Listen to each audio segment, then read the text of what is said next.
In a forgotten little diner, hidden between a pawn shop and a gas station, a woman named Aisha Brooks woke up every day to serve a world that barely saw her. Until one morning, a pair of frightened eyes in the corner booth would turn her quiet struggle into a story the whole town would never forget. Stay with us, because sometimes the smallest acts leave the loudest echoes. This is the story of Aisha Brooks. The knot in her apron tightened with a slow, practiced pull. Aisha Brooks stood by the cracked mirror in the back hallway of Sonny's diner, watching her own reflection fade into the smudged glass like a ghost she no longer recognized. Outside, the diner stirred awake in a heavy silence. The morning air inside was thick, almost oily, carrying the stale scent of burnt bacon and yesterday's coffee. The walls, once a cheerful yellow, had faded to a sickly beige, peeling in corners where grease and time had clung too long. The neon open sign buzzed faintly against the fogged window, barely visible through the grime. A tired sunlight seeped in, slanting across the scratched floor tiles and worn-out red booths like a memory too old to matter. Aisha exhaled, low and steady, bracing herself. The diner clock ticked overhead, a slow, dragging sound, like footsteps down a long, empty hallway. Another day, another shift, another 1,000 invisible cuts she would swallow whole. At the counter, Carl barked out an order without looking up. "Don't keep him waiting, girl." "No," he muttered, the word girl slicing sharper than a blade, dipped in the casual cruelty he wore like second skin. Aisha tightened her apron again, not because it needed it, but because it gave her hands something to do. She pasted a smile onto her face, the same way a soldier straps on armor, and stepped into the dull glow of the diner. The customers barely glanced at her. Some didn't glance at all. The floor creaked under her sneakers as she moved table to table, invisible and indispensable. A ghost tethered to this forgotten place between a pawn shop and a gas station, where dreams went to tea and stayed dead. And so the day began. The bell above the diner door gave a tired jingle, barely more than a sigh. Aisha glanced up from the coffee pot, instinct more than curiosity guiding her eyes. And there she was, a wisp of a girl, no more than 9 or 10, standing uncertainly just inside the doorway. Her coat hung off her like a deflated balloon, sleeves too long, patches worn thin at the elbows. A backpack, comically large against her small frame, slumped against her shoulders as if trying to pull her back out the door. For a moment, the world inside Sonny's seemed to hold its breath. The girl hesitated. One sneakered foot shifted, scraping softly against the linoleum floor, before she made a decision only she understood and moved. A quick, darting motion toward the farthest booth tucked into the corner, where the sun could barely touch her. No words, no greetings. Just a cautious glance over one shoulder, like a stray animal unsure if the hand reaching out meant food or a blow. Aisha watched, coffee forgotten in her hand. Something stirred inside her, not pity, not yet. Something older, something deeper. A recognition, maybe. A memory. She wiped her palms on her apron and walked toward the booth with slow, careful steps. But the girl didn't look up. She slid into the booth, pressed herself tight against the wall, and opened a battered library book across her knees. The pages were dog-eared and smudged, the ink worn soft at the edges by countless thumbprints, like the book had been loved harder than the child who carried it. Aisha stood for a beat longer than necessary, her shadow stretching across the tabletop. She thought of 1,000 things to say. Are you lost? Are you hungry? Are you alone? But the heavy backpack, the tangled hair, the way the girl's shoulders curled in on themselves like a shield, they answered for her. Silently, Aisha returned to the counter, her heart weighted in ways she couldn't yet name. She didn't know her story, but she knew the look in those eyes, because once, long ago, it had been her own. Every morning at precisely 7 a.m., the bell over Sonny's door let out its weary jingle, and every morning the girl in the tattered coat slipped through the entrance like a whisper no one invited. She never spoke. She never lingered.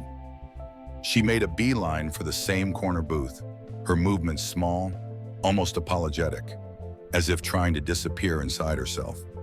The heavy backpack dropped beside her with a soft, exhausted thud, and always, She asked for nothing but water. Aisha learned to expect her. She would have a paper straw ready by the time the door creaked open, the glass of water already sweating onto the counter. No questions, no pressure.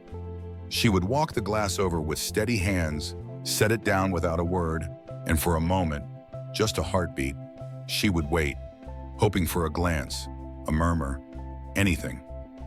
But the girl only nodded once, almost imperceptibly, eyes fixed on her book, her shoulders drawn tight like a house boarded up for a storm.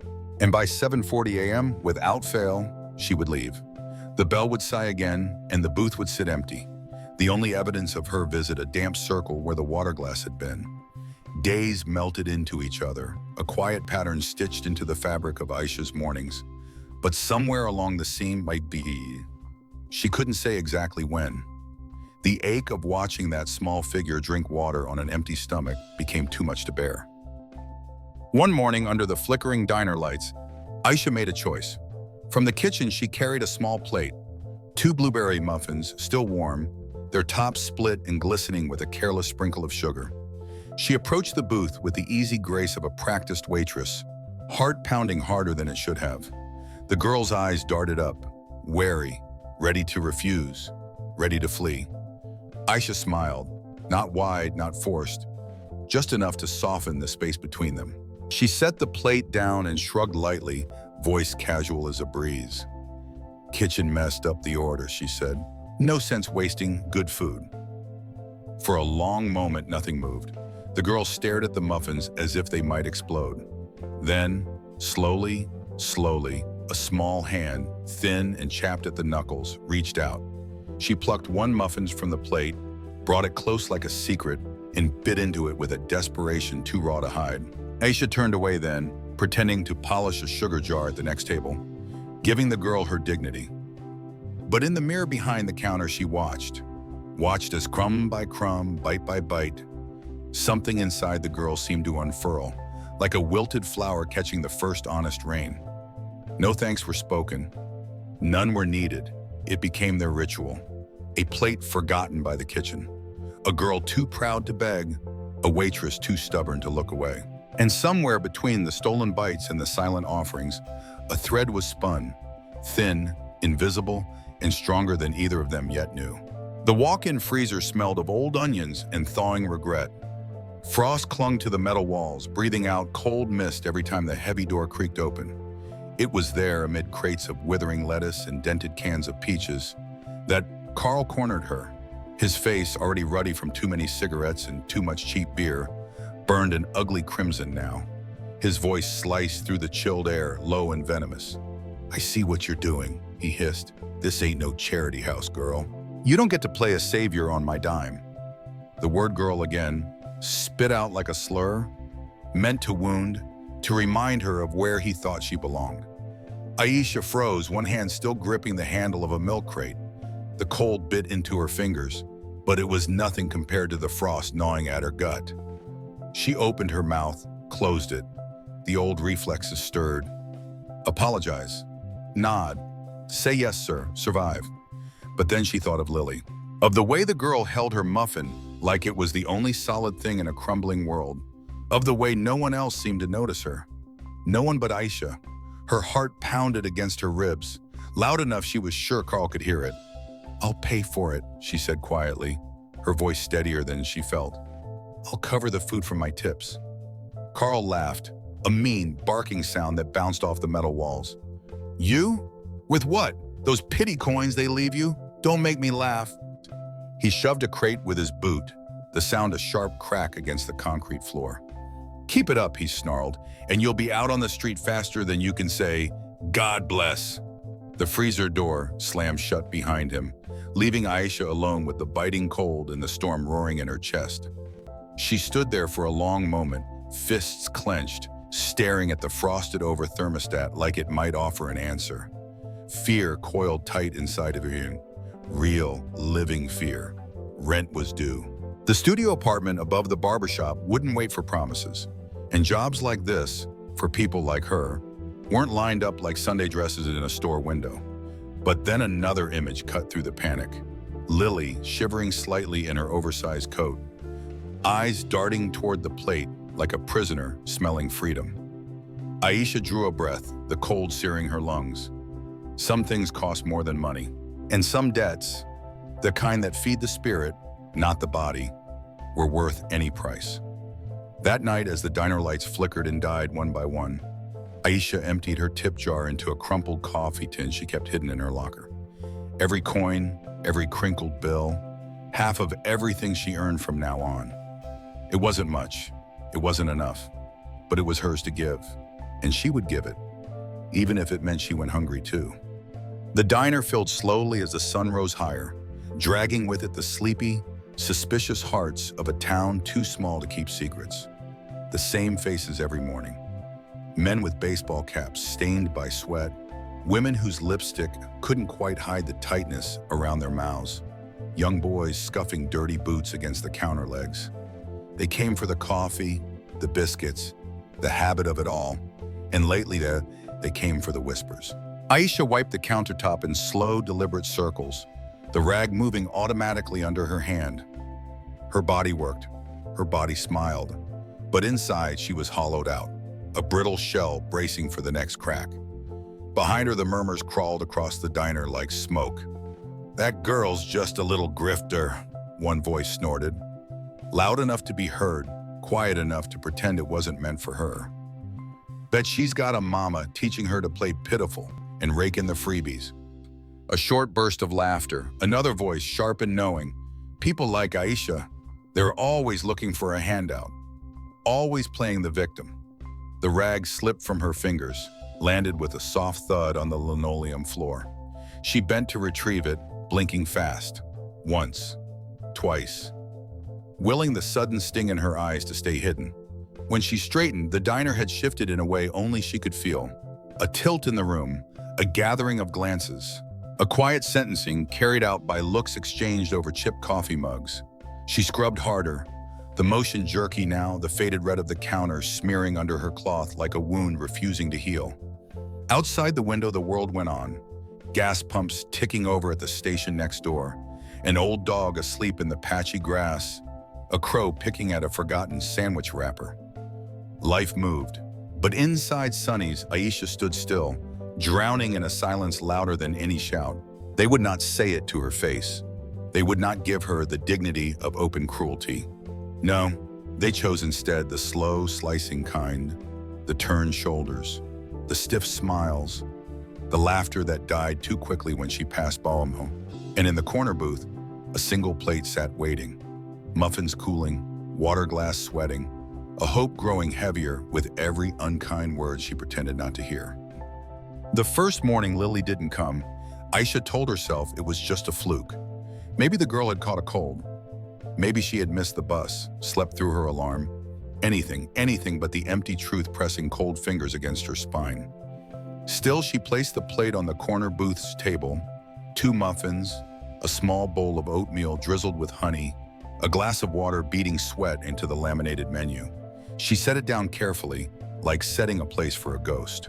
And then she waited, pretending to polish the salt shakers, pretending not to glance at the door every time it jingled, pretending her heart wasn't breaking. Minute by minute, in the quiet din of the morning rush. The second day and the third, the routine remained. A silent offering to an absence that grew heavier with every sunrise. The booth became a shrine to a child no one else remembered. Patrons sat farther away now, whispering behind greasy menus, darting glances at the untouched plates. On the 4th day, when the bell rang and it wasn't Lily but a group of teenagers with too loud laughter, Aisha felt something inside her fold in on itself. The muffin tops cracked and dried. The oatmeal congealed into a forgotten lump. The water glass turned warm and cloudy. Still, she placed them down each morning. Still, she waited. Hope, she realized, was the cruelest weight of all. The photo surfaced a week later. Someone had taken it. A wide shot of the empty booth, the sad plate of uneaten food. Aisha's slumped shoulders blurred in the background. Posted it online under the caption, "Guess charity doesn't pay when no one's watching." The comments spread like oil across water. Fake bleeding heart. Bet she staged the whole thing for tips. Kids like that know how to hustle. She got played. Aisha stared at the screen, her fingers trembling lightly against the chipped Formica countertop. Outside the diner window, the world was gold with late afternoon sun, so bright, so loud. And inside, she sat alone, her faith growing colder by the hour, cooling like the muffins no one would ever eat. The morning broke sharp and brittle, like a sheet of ice ready to crack under the lightest step. Frost curled over the edges of Sunny's windows, painting crooked patterns in the dirty glass. Inside, the diner breathed in slow, heavy rhythm, the scrape of forks, the hiss of a worn coffee machine, the low hum of murmured conversations too tired to care. Aisha moved through it all like a shadow, her body heavy with the cold that clung even under her sweater, a chill that had nothing to do with the weather. She was pouring coffee into a chipped blue mug when she heard it. The sudden roar of engines outside, slicing through the sleepy murmur of the street. Heads turned. The old man by the window lowered his newspaper. The teenage couple by the jukebox froze mid-laugh. 3 black SUVs rumbled into the gravel lot like ships cutting through fog, the air vibrating faintly with their weight. The engines idled for a beat, a deep, growling pulse, before silencing all at once, abrupt as a gunshot. Aisha's hand trembled just slightly, enough that a drop of coffee sloshed over the rim of the mug. The diner fell silent. Even the neon open sign seemed to flicker more nervously against the frostbitten window. The doors of the first SUV swung open with mechanical precision. Boots hit the ground, dark, polished, purposeful. And then she saw her. A tall woman, spine straight as a blade, crisp navy dress blues cutting a sharp line against the bleached-out morning. Commander Elena Harris. Her presence carved the diner in two, those who instinctively shrank back into the shadows, and those who leaned forward, drawn helplessly toward the gravity she carried with her. Commander Harris pushed it open, the diner door. The bell gave a feeble ring, swallowed almost immediately by the sudden vacuum of sound. She stepped inside, a ripple of frozen breath trailing in her tongue, eyes scanning the room with the quick efficiency of someone used to command. And then, clear, cutting through the silence like the first note of a funeral hymn, her voice, "Aisha Brooks?" It wasn't a question, it was a summons. Aisha's heart lurched against her ribs, wild and disoriented. Every gaze in the diner pinned her to the spot. Forks hovering midair, mouths half opened, hands frozen halfway to coffee cups. For a half second, Aisha considered denying it, shrinking into the linoleum floor, pretending to be just another invisible piece of Sunny's worn-out scenery. But something in the commander's eyes, not anger, not accusation, but something heavier, older, held her there. Slowly, Aisha set down the coffee pot, wiped her trembling hands against her apron, and stepped forward. Each step felt like walking underwater, each breath a struggle through the thick, expectant air. She stood before the commander, small but unbent. "I'm Aisha," she said, voice barely more than a whisper, but somehow it filled the diner. Commander Harris nodded once, sharp, salaam, and reached into the inside pocket of her coat. The envelope she pulled out was plain, almost modest, but the weight of it, the weight in the woman's eyes, told a different story. And as Aisha reached out to take it, the world she thought she knew shifted forever under her feet. The envelope in Aisha's hand was heavier than paper had any right to be. The weight of it seemed to sink into her skin, anchoring her feet to the cracked linoleum floor. The diner blurred around her, customers, booths, clinking dishes, all fading into a thick, muffled hush. Only the cold envelope remained, and the woman before her, standing in solemn patience, a silent guardian of whatever truth Aisha had unknowingly stumbled into. Her fingers fumbled with the flap, clumsy, trembling. She peeled it open and slid out a single folded letter, its edges worn, creased, as if it had been read 100 times before ever reaching her hands.